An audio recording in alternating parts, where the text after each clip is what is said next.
There is a question that has haunted philosophers, kings, and ordinary people for thousands of years.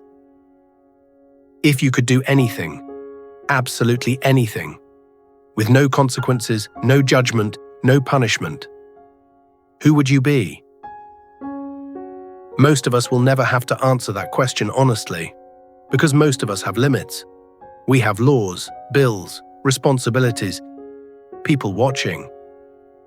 But roughly 1900 years ago, one man had to answer that question every single day. His name was Marcus Aurelius. And his answer, repeated daily for nearly 2 decades, was perhaps the most remarkable choice any human being has ever made. This is his story.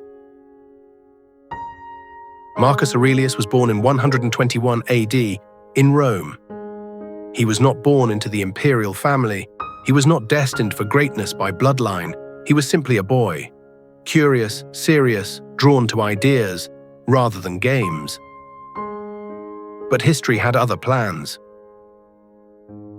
The Emperor Hadrian noticed the young Marcus and was struck by something in him, a quality of mind, a stillness, a seriousness that felt ancient, even in a child. Hadrian arranged for Marcus to be adopted into the imperial line, not because of his power, not because of his ambition, but because of his character. Marcus spent his youth studying philosophy, logic, law, rhetoric.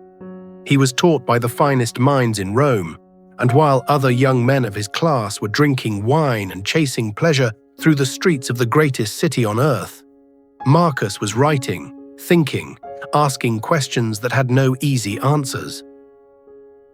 In 161 AD, at the age of 40, Marcus Aurelius became Emperor of Rome. And in that moment, something extraordinary happened. The most powerful man in the world, ruler of an empire stretching from Britain to Mesopotamia, commander of the greatest military force in human history, a man to whom even kings bowed, that man sat down and asked himself a simple question. How do I become better today than I was yesterday? At some point during his reign, Marcus began keeping a private journal. Not a record of victories, not a catalogue of laws passed or wars won. Just a man, alone with his thoughts, trying to understand himself and the world he lived in. He wrote in Greek, not Latin, the language of philosophy, the language of the inner life. He wrote notes to himself, reminders, challenges, questions. He wrote as though arguing with himself, in the margins of his own soul. You have power over your mind, not outside events. Realize this, and you will find strength. The impediment to action advances action. What stands in the way becomes the way.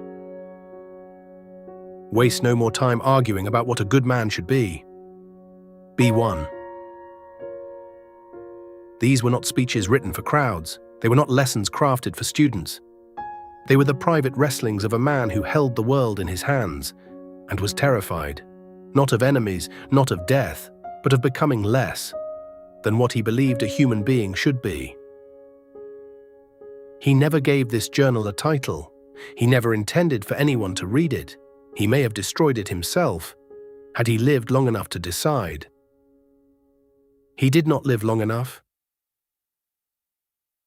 2,000 years later, we call it Meditations, and it may be the most honest book a powerful person has ever written. Marcus was a Stoic, but forget everything you think you know about what that word means. Stoicism is not about being cold. It is not about suppressing emotion or pretending nothing matters. It is not about gritting your teeth and suffering in silence. Stoicism is about one question. What is actually within your control? Marcus returned to this question again and again and again throughout his entire life, because he understood something that most of us spend our whole lives avoiding. Almost nothing is within your control. You cannot control the weather. You cannot control other people. You cannot control whether you get sick, whether you lose someone you love, whether the empire you rule gets invaded from 3 sides at once, which, for the record, it did, multiple times, during Marcus's reign. But here is what you can control. You can control how you respond. You can control the values you act from. You can control whether, when adversity comes, and it will come, you face it with dignity, or with panic, with grace, or with resentment. Marcus believed that every human being has a rational faculty, what the Stoics called the logos, that is capable of seeing things clearly, acting justly, and choosing virtue, even when every instinct screams otherwise. And he believed this faculty was the only thing that truly belonged to you. Everything else, your body, your reputation, your wealth, your empire, was on loan from the universe. It could be taken at any moment. Only your character was truly yours. You are not your circumstances, Marcus wrote to himself. You are your response to them. This is not passive. This is not resignation. This is one of the most radical ideas in human history. That freedom is not about what happens to you, but about who you choose to be, inside whatever happens to you. But here is where Marcus Aurelius becomes truly extraordinary.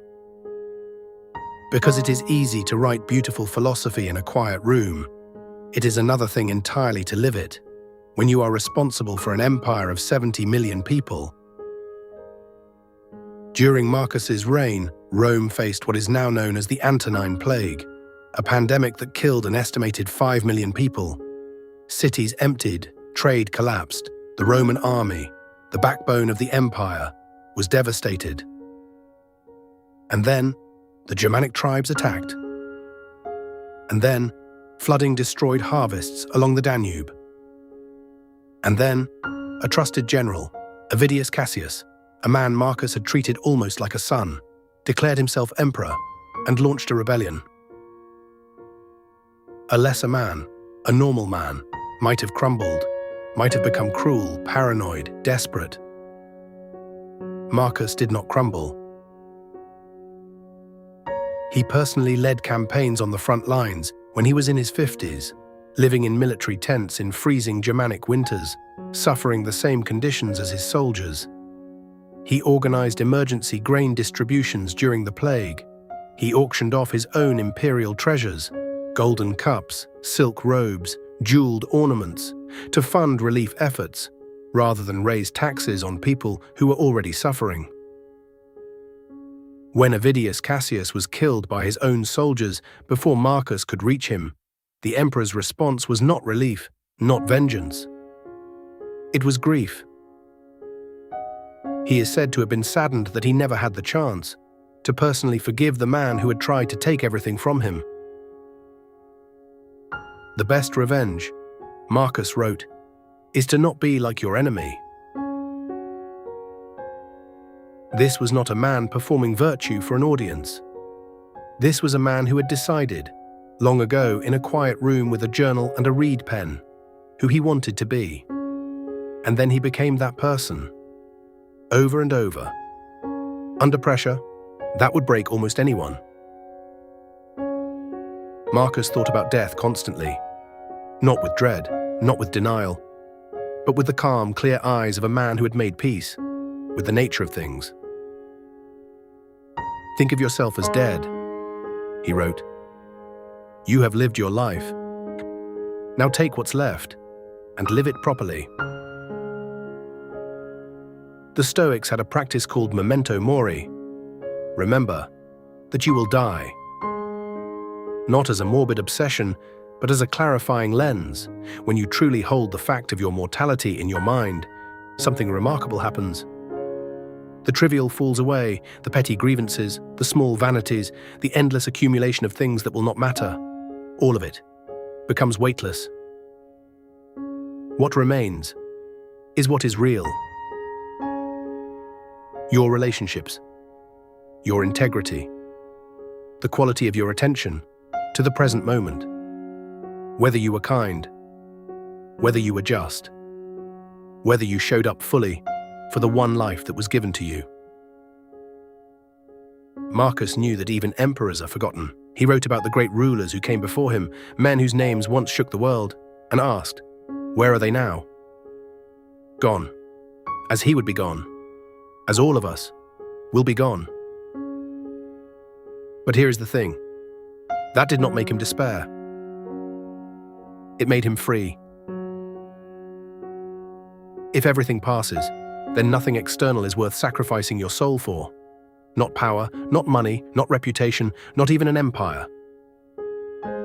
The only thing worth protecting, the only thing that death cannot take until the very last moment, is the quality of your character. And that, Marcus believed, was entirely up to you. Marcus Aurelius died in 180 AD, on the front lines of a military campaign on the Danube. He died as he had lived, not in a palace, not surrounded by luxury, but in the work, in the difficulty, in the middle of the life he had chosen. He was 58 years old. With his death, the Pax Romana ended. The long peace that had held the ancient world together began to fracture. The empire he had given his life to protect would, within 2 centuries, cease to exist. But the journal that was never meant to be read is still here. Still asking the same questions, still issuing the same quiet, urgent challenge to anyone willing to listen. What are you doing with the time you have? Who are you when no one is watching? Are you living, truly living, in accordance with the best version of what a human being can be? Marcus Aurelius was not perfect. He was a man, wrestling with himself daily, failing sometimes, getting up again, writing notes to remind himself of what he already knew, but kept forgetting, just like the rest of us. That is perhaps why, after 2,000 years, his words still feel like they were written this morning. Because the questions he was asking himself in that journal, alone in the dark, with no audience and no applause, are the same questions we are all still trying to answer.